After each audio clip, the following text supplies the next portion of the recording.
Hi, everybody. Welcome back. We're talking about episode 7 of Rings of Power. I'm joined again with Brian Seavey, who is going to help me talk about this episode. So, this episode, we kind of see everybody, right? I think in the last episode, we did not see any of the Harfoots in episode 6. So, and to have more of the Numenoreans and the Southlanders, we kind of had to not see some other parts of their world. But we've kind of got 5 things going on. We got dwarves, we got Harfoots, we have Numenoreans, we have Southlanders, and we have elves. And so we get to see all of those things here in episode 7. Despite that, my companion has a very strong reaction to the pacing of this episode. Brian? Yeah, it was brutal. And the scene where I realized it consciously was where the farewell to, the stranger, I think of him as Gandalf, but just like literally her handing over the apple to him, and it was like, I swear to goodness, it seemed like an age. But I also noticed that one of my complaints about Tolkien is words everywhere, right? But then in this episode, it was just lots of long pause held shots with nothing really happening and nothing being said, and the pace did kill me a lot. It was brutal. And then you have long pauses in pitch black where I can't see what's going on even, and that's even worse. So I do not remember if I hated this episode as much. There are things in this episode that are good, but watching it, it was hard to keep watching it, I'll admit, at certain times. I just wanted to turn it off. And it does seem to drag a bit, but we start off the episode with Galadriel. The mountain blew up at the end of episode 6, and we've got all the pyroclastics, exploding volcanic bombs around, and so now everything is red and dark, and somehow everybody who had been within the bounds of the same village suddenly are miles apart from each other, and I don't know how that happens. Galadriel finds Theo, but she's somewhere where she's not close enough to find anyone, so she figures, I'll just hike back to the Numenorean base camp, because if anybody survives, that's where they're going to go. So fortunately, she can find her way in the new red darkness and get back to the Numenorean camp that way. But everyone seems so spread out, and we have some scenes in this village where there's lots of horses on fire running around. That was kind of an interesting shot. And then, cool visual, though. I liked that. Yeah, poor horse, though. And we see Isildur briefly and one of his friends, but they find their third friend, the one who had finished with war. He was done with it. He was not prepared to be a soldier any longer, but he gets a house on his head, basically, and he's dead. So that's Isildur's first loss. And just about the last time we're going to see Isildur, because he does disappear, and so everyone's going to assume apparently that he died. So he disappears from this episode pretty quickly. Of course, we know he's got to come back to be king of Gondor, so he can't really be dead, but nobody on the show knows that, basically. And they're going to leave and go back to the base camp. Elendil now thinks he's lost his son and is no longer happy that he rescued an elf from the water, wishes he'd left her on that raft, even though previously he'd said the sea is always right. And now he's willing to assume that, I guess, the sea was wrong, and that he should have just walked away, basically. And now he's been dragged into this war that's taken his son, and he's not happy about it. So we do see some of the Numenoreans are basically trying to get back to their base camp. After a brief time of trying to help stragglers get out of burning buildings and stuff, the queen does have a house dumped on her head, but she doesn't die. She does become blind, though. So from now on, I guess she is going to be in the darkness, which her father predicted for her a couple of episodes ago. Right, that's right. That's all she'll find down there is darkness. That's right, yeah. Yeah. Well, first she found some victory and then darkness, right? But yeah. So she says she's going to come back. Arondir asks Galadriel if she thinks the queen's going to come back. And thank you, Kitty Tail. And Galadriel's like, no, she's not coming back. And I'm assuming that this is part of the whole elves can sometimes kind of see into the future in Tolkien, not because they have magic powers, but because they live so long, they kind of see how things go, right? The last 15 times this sort of thing happened, this was the consequence. And so they can kind of give a really good educated guess, and they're almost always right. Because, I mean, they live forever, right? So things aren't so unpredictable to them. So, and her not mystical, but still apparent ability to foresee into the future, she's pretty sure the queen's not coming back. Of course, she has left her chief advisor, Pharazôn, back running Numenor. And, you know, if we look in the Silmarillion, we know that he is going to marry her at some point against her will. Apparently, the Numenoreans allow that.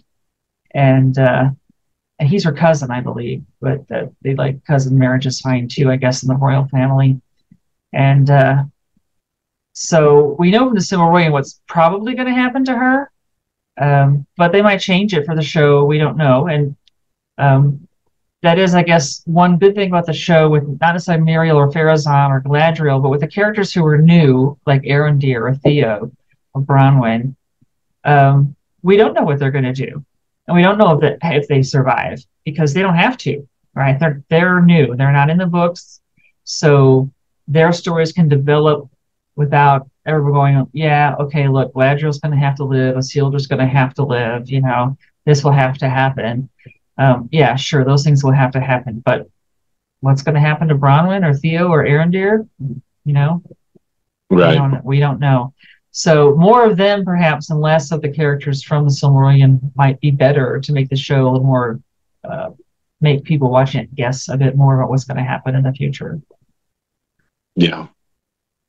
The other thing we see with Galadriel and the Queen and Bronwyn, all those people, is that, oh my gosh, where's Halbrand, right? Oh, look, he's been injured.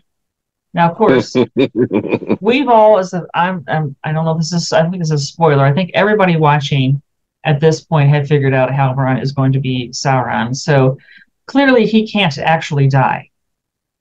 He is an immortal creature like Gandalf and Sauron and, you know, those guys. He is technically sort of like an angel. And so he will not be able to die, but he could certainly pretend to be dying, you know, because where is it they're going to take him, right? Galadriel's right. Like, or Arondir's like, well, you need elvish medicine, right? Well, let's just take our ancient enemy right back to Lindon, our capital, right? We'll take Sauron right back. And so, you know, Galadriel, who's been very focused on killing Sauron for apparently a couple thousand years now, again, is being very blind, I guess, that how she's being manipulated by him, which I guess in a way is kind of cool. She's not perfect. So we can see her making these really kind of big stumbles where she didn't really know how to handle the queen till Halbrand told her how to handle the queen.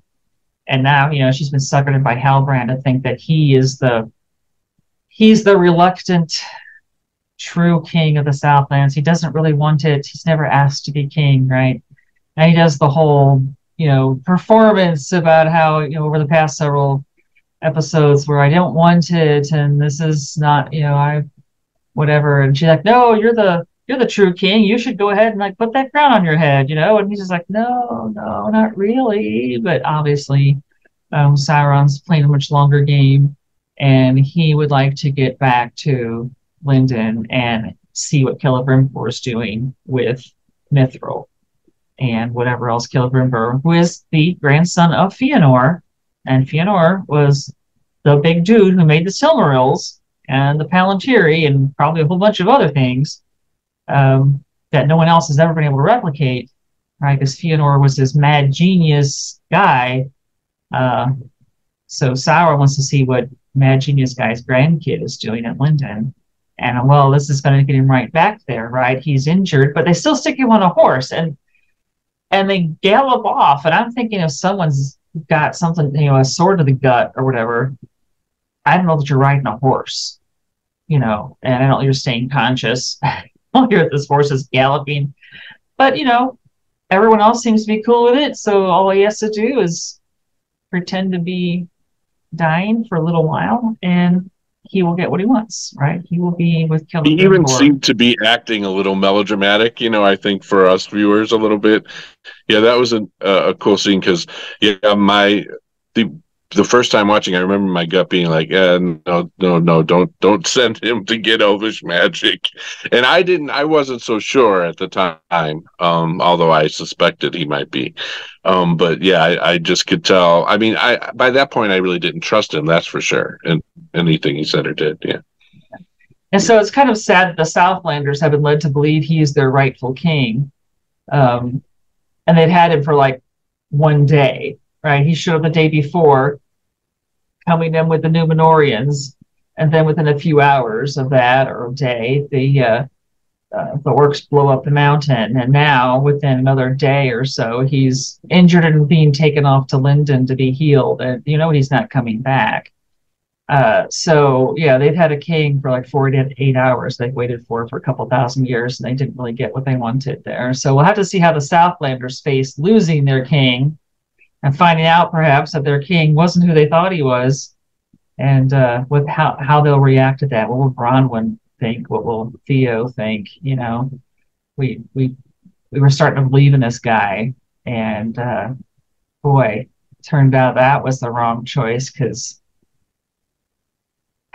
turns out he was our Morgoth's #1 lieutenant, the guy that our ancestors followed and who made us these outcasts thousands of years later, where we got these elves watching us all the time from that watchtower we're so resentful of, because our distant ancestors made the wrong choice on who to back during the war.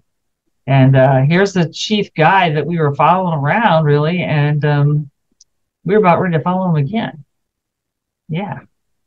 Well, I just thought we didn't really see orcs or Adar in this episode, did we? Briefly, yeah, but yeah, just a little bit. Because I thought he needs to kind of get away from them, right? Because they think he's, Adar thinks he killed him, right? Wasn't it Adar who thought he killed him? He killed Sauron. And then, Sauron's like, "Don't you recognize me?" or whatever. And he's like, "No." And then later he's like, "Yeah, should I?" Yeah, so he kind of needs to get out of that area. Yeah, he needs to get clear of that. Yeah. And then Galadriel tells us a couple things that are clearly wrong. First of all, she says that when I was your age, she says to Theo, there were no orcs. This is wrong. Adar would have been one of the very first elves, so her grandparents' generation. And he was taken by the dark powers and twisted. But he still looks pretty elvish, more or less. It's not like the orcs, his descendants, who are all very monstrous. He still looks kind of like an elf. And so he would have been her grandparents' generation. So when she was a little kid, yes, there were orcs. Maybe she didn't know about them yet, but they certainly existed and had been at least since her grandparents' time. So that was wrong. And the second thing is she thinks that her husband's dead. And we know that Celeborn's going to have to show up at some point. I'm assuming season 2 or season 3 will have some kind of arc where he shows up. And who knows, maybe he's been brainwashed by the orcs or something that will have to, there'll be some drama, some kind of telenovela thing. He'll have amnesia. There'll be an evil twin. I don't know, but he was tortured into emptiness by the orcs or something. Yeah. Something. There'll be, something going on. We know that Celeborn's going to show up because he's going to be in Lord of the Rings, right? So he can't be dead. But it's interesting that she actually then admits that she was married, because I've been wondering this whole time, okay, at this point, I'm pretty sure that Galadriel, not only is she married, I know she was married during the first age, but at this somewhere around here, she's got to have a kid, because her daughter marries Elrond at some point, like late second age or early third age. And if this is the end of the second age, her daughters should be about old enough to get married to Elrond. However old you have to be as an elf to be considered old enough to get married, and I have no idea what that would be. So Three technically, thousand. she should already have a kid, who should be an adult elf at this point. And I don't know we hear about Celebrian yet. So, but at least she does tell us she was married and she thinks he's dead. So that part is she thinks is right, and she's going to turn out to be wrong, surely. But then she gets the little backstory of Baron Luthien, where she was dancing in the woods, and that's when her husband first sees her. And I guess they just felt like they couldn't pass that story by, but they can't film a story of Baron Luthien because that's the Silmarillion. They can't film the Silmarillion. So I guess they just figured we want to take that little detail and drop it, and here it's going to be Galadriel and Celeborn instead of Baron and Luthien. Yeah, I mean, at least if you're going to make up a backstory, kind of use a plot point from Tolkien, even if it's a different character. You know, it made sense to me. I think people are happy with it, but you know. So we'll kind of leave them there. The elves are Galadriel's galloping off with Halbrand toward Lindon. The Numenoreans are headed back to Numenor. Elendil thinks he's lost his son. His horse, however, apparently is sure that he's not lost, because the horse is determined to stay in Middle-earth and not get back on the ship and go with the Numenoreans back home. And we've already been told about this weird psychic bond between Numenoreans and their horses. So clearly Beric the horse knows where Isildur is, and he's been let free by Elendil, and he's going to gallop straight off, and I assume fetch Isildur from wherever Isildur currently is happening. We'll see that in season 2. Very Aragornish, right? Yeah, we do that with Aragorn in the movies. Obviously, in the books, not so much. Shadowfax is our main magical horse in the book. Shadowfax, who never gets tired and can like cover 300 miles in a couple of days, and is pretty much like a Jeep that never runs out of gas. Can cover any terrain and runs day and night, all that kind of stuff. So we'll leave the Numenoreans, I guess, for now, and we move on, and we see the Harfoots, who are still making their little pilgrimage. The pilgrimage, which makes not a lot of sense to me. In a sense, I understand that they travel a lot. Okay, what I don't understand is that they don't seem to know where they're going. And Sadok is the only one who has the secret knowledge of how to get to places. And it's like, they seem to go to the same places every year. Nori gives the stranger this whole speech about, in the spring we go here and we pick these kind of plants, and there's this and there's that. And in the summer we are here, and then in the fall we go to the grove and there's apples and carrots, and she's got the whole year planned out as to where you are and what kind of food you're going to find there. And if you do that every year of your life, you would think you would know how to follow the same circuit. I mean, how many times can you make the same circuit every year and not know where you are? And need someone to have a map to somehow get you where you're going, because you have no idea. That boggles me, that only Sadok can get them where they're going, and only if he has a map. Yeah. I think all of them know where they're going, and you should see the wagon ruts that have been worn in for year after year after year of doing the same circuit. So they boggle me on that. Convenient. He's convenient to tell like history, like lore from thousands of years ago. But it doesn't seem like they need him for wayfinding, right? Yeah, I agree here.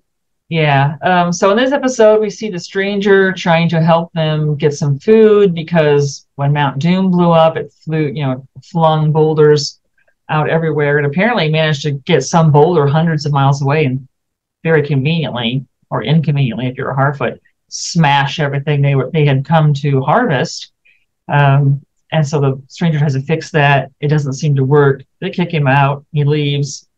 Thus the scene with the apple giving that bored you so much. Yeah. And then the next day it's revealed that it really did work, and they start harvesting everything very happily, just in time for the three weird sisters from the Scottish play to show back up. And I think they should be, haunting a certain Scottish lord, and maybe haunting Glamis Castle, but bubble, Thane of Cawdor, Thane of Glamis, you know.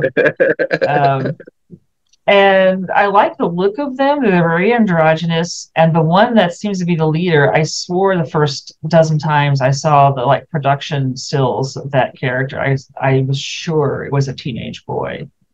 Um, and it's not. She has breasts, apparently, you know, he's in the costume, but how they got her made up, I have a hard time. They're very androgynous.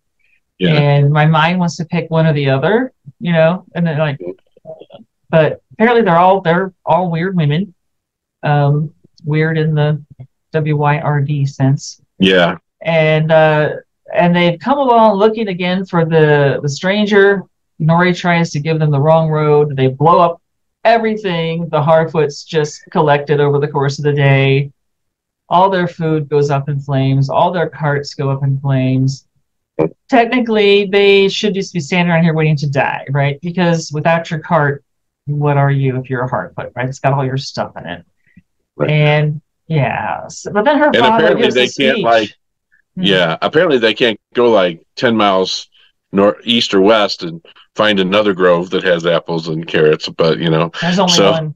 There's only one. And I thought too when the stranger talked to that tree, it just occurred to me this second time around, I thought of the Ents, which of course the chapters in the book bored me silly, but cool characters, and that connection with Gandalf and the Ents I thought was kind of interesting, but not that the apple tree's an Ent, but you know, I just thought that was interesting, that affinity between the stranger and the Ents. You know? Okay, yeah, that he seems to be talking to the life that's in the tree. But the whole blowing up the carts thing, and then of course they're all down, and then Nori's father gives this wonderful speech about how we're Harfoots and we always look out for each other, we pull together. I'm like, I have not seen you guys do that in 7 episodes. As soon as he was injured, it's like, oh, we're going to have to leave them behind, and you know. And then it was only because the stranger helped push their cart that they managed to keep up, but the others would have left them to die. And then in episode 5, I think, is when the woman goes to the trail finder, Sadok, and he's like, what do you want me to do? And she's like, take their wheels, strand them here. So apparently, it doesn't sound like she just made that up. It sounds like that's a standard way to cope with Harfoots you don't want to travel with anymore. You cripple their cart so they can't keep up with you. You're literally killing them. And these are the people that he's like, he who would have been left behind without the stranger's help when his ankle was broken or sprained or whatever. He's the one giving the speech about we're Harfoots and we stick together and everything's all brotherly love. I mean, I haven't seen any love between Harfoots up to now. It's kind of like United States people who think we're always the good guy, right? Even though we don't do anything that makes us look like the good guy ever, even to each other, right? But I preferred his little speech a little earlier. I think it was him that said, don't you harm one hair on her feet. That's my favorite line of the episode by far. I preferred that to his little fake rally speech there. But yeah, it's like he knows perfectly well that he would have been left behind without the stranger, right? They just had this very unforgiving, brutal code that they live by without us seeing why they're living by it, right? Yeah. Which would be okay if they didn't say all the time, Harfoot stick together, right? Like if they were making that as like they subsist on the land, right? Like, and but that's not how they talk. It's just incongruent. That's what's so frustrating. Yeah, and we just don't know what danger, because briefly we see them chased by wolves, but it's only like for one scene, right? And the stranger saves them from the wolves. But more or less, they just seem pretty happy. They just go from garden to garden with their little disguises on their carts and in their hair. And, you know, they seem pretty footloose and fancy free in a sense, where they, you know, I don't see what's chasing them so hard that they have to sacrifice people, like that it's a necessity. Yeah. You can't just slow down for a little bit with someone with an injured ankle. You know, where's the urgency, I guess? That's so urgent that you will kill members of your tribe just to not be slowed down. You know, I don't see that danger. I see little dangers, but I don't see like something so awful that you would take their wheels, strand them here, you know? So, yeah, it is incongruous. They talk one way, but when they act, it's another way. And then they have that ceremony, which I love the scene where they're crying and they're listing the names of all the Harfoots they've like lost over the past year or whatever, and how they died. And a lot of them were like killed by wolves. So obviously, wolves are a problem. But wolves are a natural thing. So again, I don't see the urgency to literally like kill people you're with to get away from wolves. But and being together, I don't know, does that save you from the wolves? I'm not so sure. Apparently not. Little people, right? They seem to lose a lot of people to wolves anyway. Yeah. I don't know, but I don't know if wolves, maybe because they're smaller than humans, but I don't know that wolves are wolves are obviously somewhat of a problem, or you wouldn't have stories like Little Red Riding Hood. Wolves feature as the bad guys in a lot of folklore in Europe, so clearly they were an issue, but were they such an issue that I would have left you behind if I thought a wolf was following us or something? Or would we have bonded together and built a fire, and stayed up all night with some sticks, keeping the wolves away? And then two of us would be better at that than one, I would think. So, I don't see the big dangers that they keep talking about. If they say one thing, they act another way, right? She tells the stranger, oh, there's perils, there's wolves, there's whatever, there's this. Big people. There's big people. We saw big people like once briefly. We saw wolves once briefly. The moose ears, yeah. But we're told like his ankle's all better. It's clearly been a season since they started. It was late spring or summer when we first see them, and now it's autumn, and his legs all better and all this stuff, And have we seen them really worried too much about wolves or big people? No, not really. So, the Harfoots aren't working for me in characters just because they, as you said, they say one thing and they act another way. Even just chasing the stranger away all the time, it's just kind of, inhospitable, especially now that he's kind of proven himself to be helpful. Over and over again. Yeah. And even though that branch falls, I mean, that's not his fault. The tree was burned. You know what I mean? Like, so I even the way they treated him, they seem very toxic to me. They're kind of petty, bitchy people.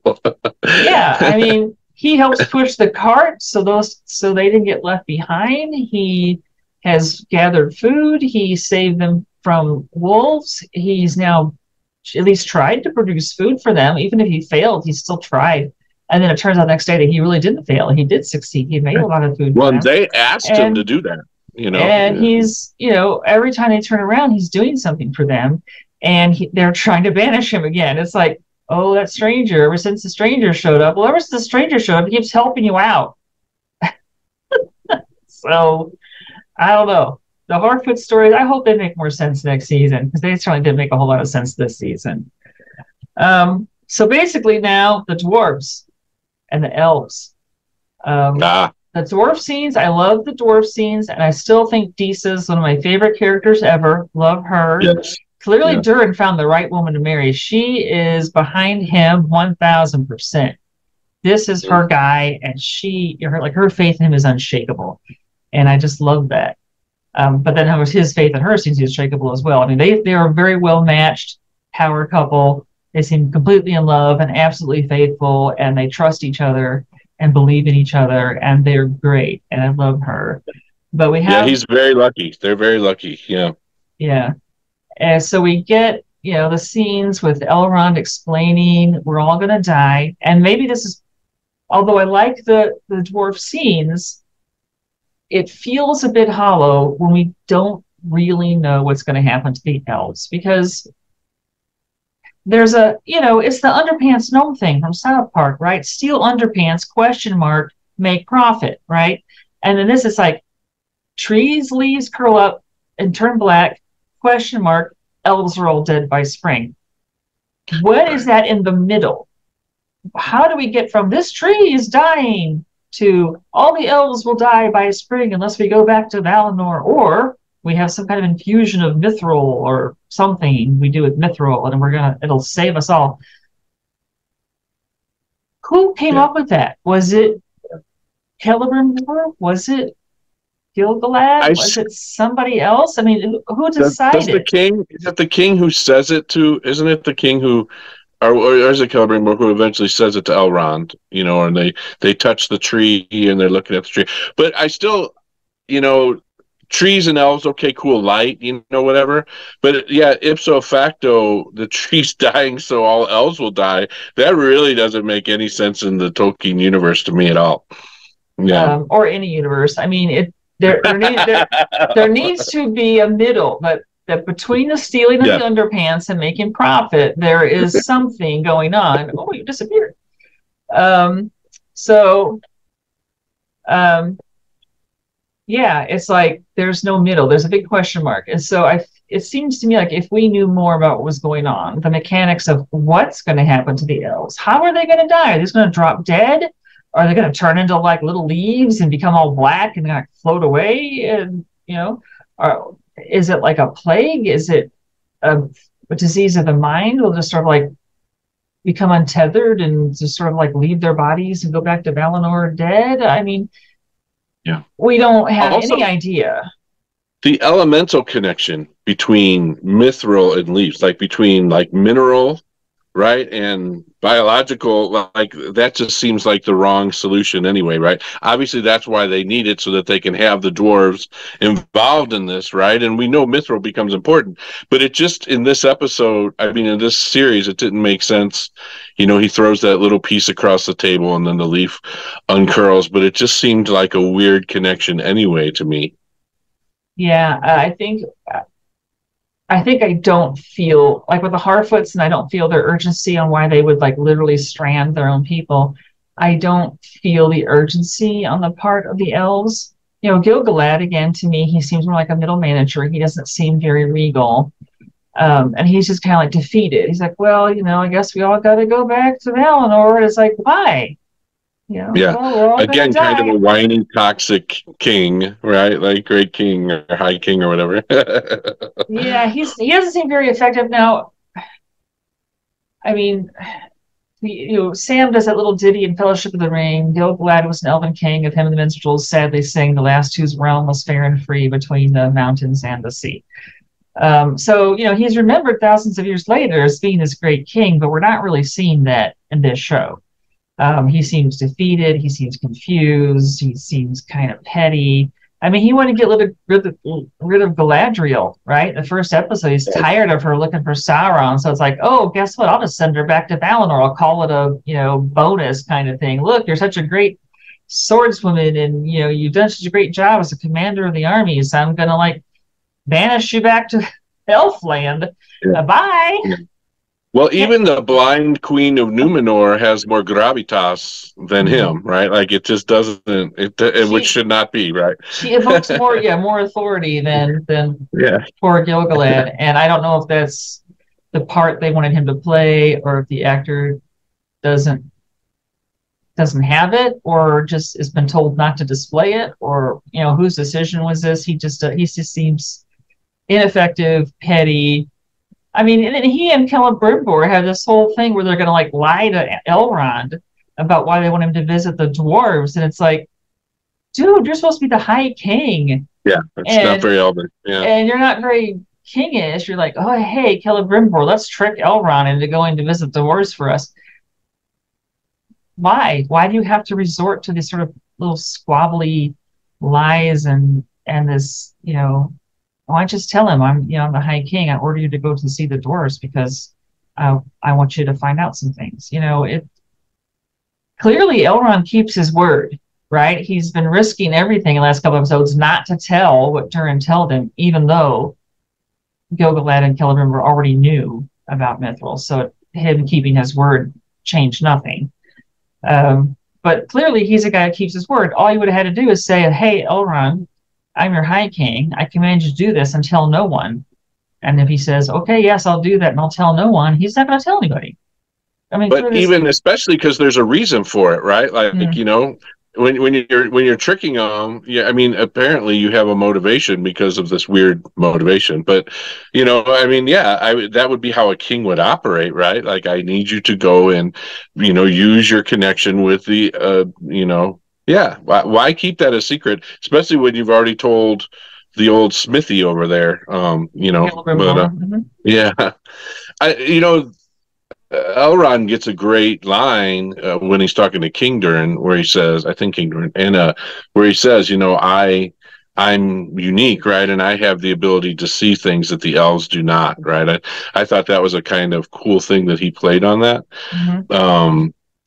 But these elves are not very impressive. I mean, I'll be honest, just nothing like the movies to me and nothing like the books that I read. They just don't seem to have the ethereal authority that the elves in the books have, Yeah, but we have Elrond's friendship with Durin kind of shining out, and which really ticks off Durin's father, Durin the Third, that you'd compare, because Durin the Fourth says, he's like almost like a brother to me, as if we shared the same womb, and then his father's like, "How dare you say that about That's your mother?" That's the line that tears it for sure, right there. That line did tear it indeed, which is interesting to me because it's kind of confusing about, does Durin have other brothers, or where are they, or who are they?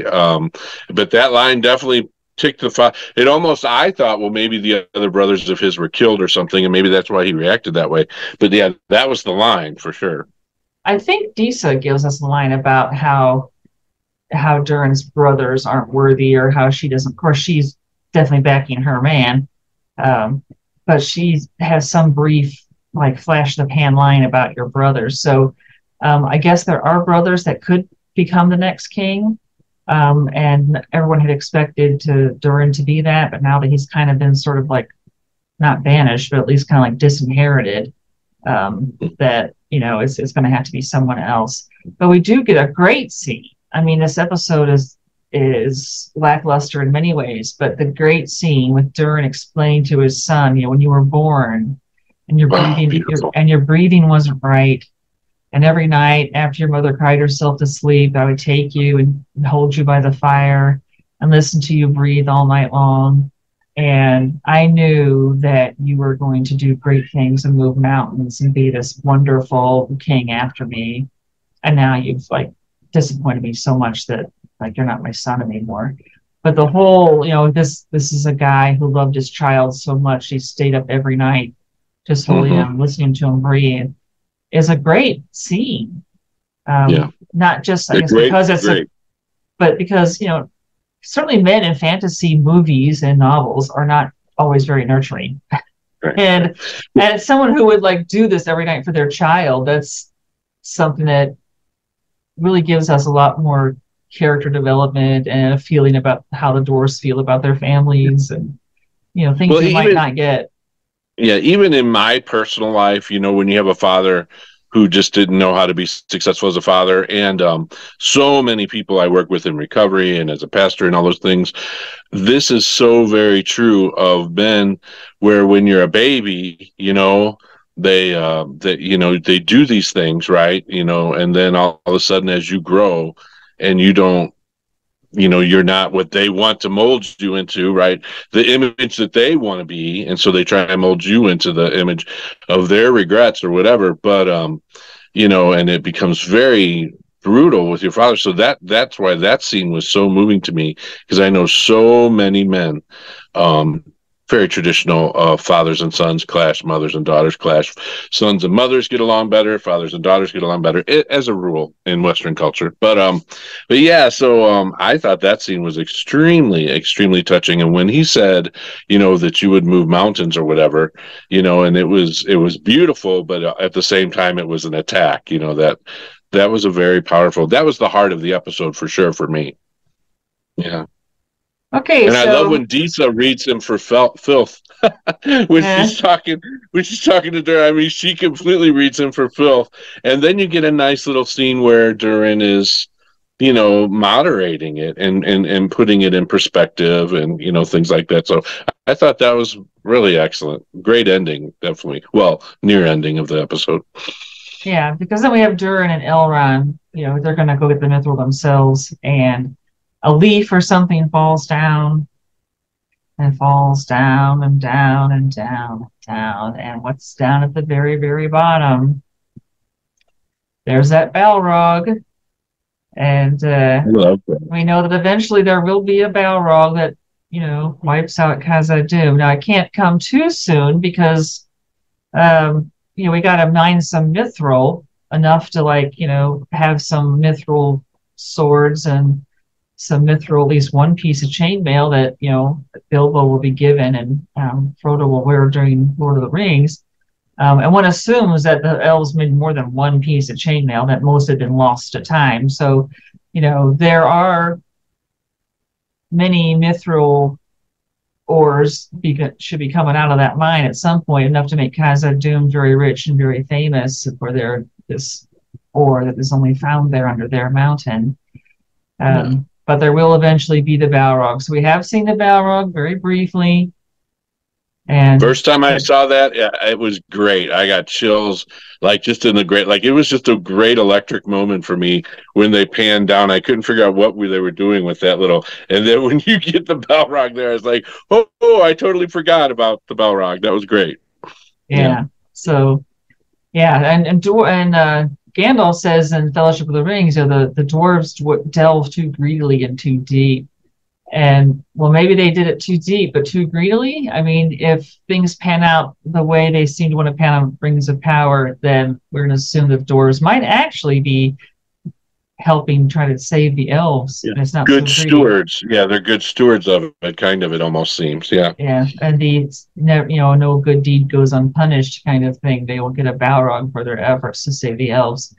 We'll have to find out what happens in seasons 2 through 5. Now, the showrunners have said they've plotted it all out to the last line of dialogue in the last episode of season 5. So they know what they want to do, and they've got it all laid out. We just don't know.